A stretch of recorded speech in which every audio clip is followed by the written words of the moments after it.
Veel Nederlandse bedrijven zijn koploper waar het gaat om duurzaamheid, technologie, logistiek, energie.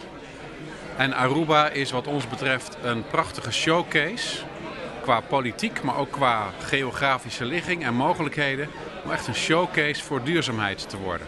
Wij kennen natuurlijk allemaal het Gateway-concept, zoals we dat in Nederland ook kennen voor het achterland van Europa. Ik denk dat als je in de Arubaanse situatie verplaatst, dat er buitengewoon veel mogelijkheden zijn met een groot continent on the doorstep, zou je kunnen zeggen, namelijk Latijns-Amerika.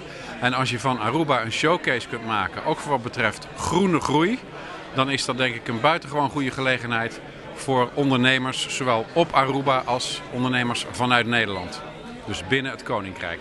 Ik ben vorig jaar in mei bij Europe Meets the Americas geweest. Dat was een heel dynamische bijeenkomst. Geweldig. Ik heb ondernemers uit meer dan 14 landen gesproken. Dus ik zou zeggen, tegen ondernemers in Nederland, kom in oktober. Echt een kans om richting Zuid-Amerika, maar ook op Aruba zelf, denk ik, in het Caribisch gebied, kansen te pakken. Ik denk juist voor MKB-bedrijven dat er heel veel mogelijkheden liggen. Dus ik zou zeggen, kom. Green Gateway is gebaseerd op een hele duidelijke visie. Je ziet eigenlijk overal in de wereld, maar zeker ook op Aruba, dat de sustainability echt groeikansen biedt. En er zijn fantastische partners om mee samen te werken als het gaat om sustainability. Bijvoorbeeld met TNO. Die is een paar jaar geleden gestart op Aruba. Hij heeft al een enorme exposure ontwikkeld in het Caribisch gebied. En ik denk dat ondernemers daar perfect op kunnen aanhaken. Dus ik denk dat het een fantastisch concept is wat nog heel veel jaren heel veel mogelijkheden gaat bieden. Aruba ligt in een gebied met een geweldig potentieel achterland, Zuid-Amerika. Groeieconomieën, economische mogelijkheden. En het goede van Aruba is dat men zegt wij willen connecties zoeken met die hele omgeving. Als we het hebben over een handelsmissie, dan ga je kijken wat zijn de sterke kanten van Aruba. Nou, Aruba manifesteert zich op het gebied van duurzaamheid. Daar liggen economische kansen.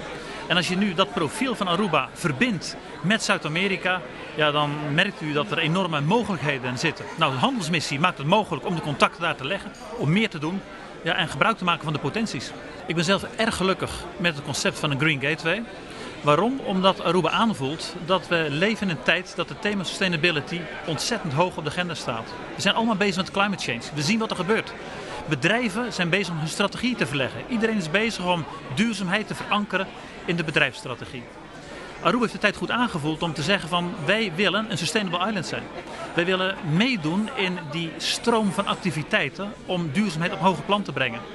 En als je dan jezelf beschouwt als een Green Gateway, dat betekent dat je zegt wij geloven in onze eigen mogelijkheden.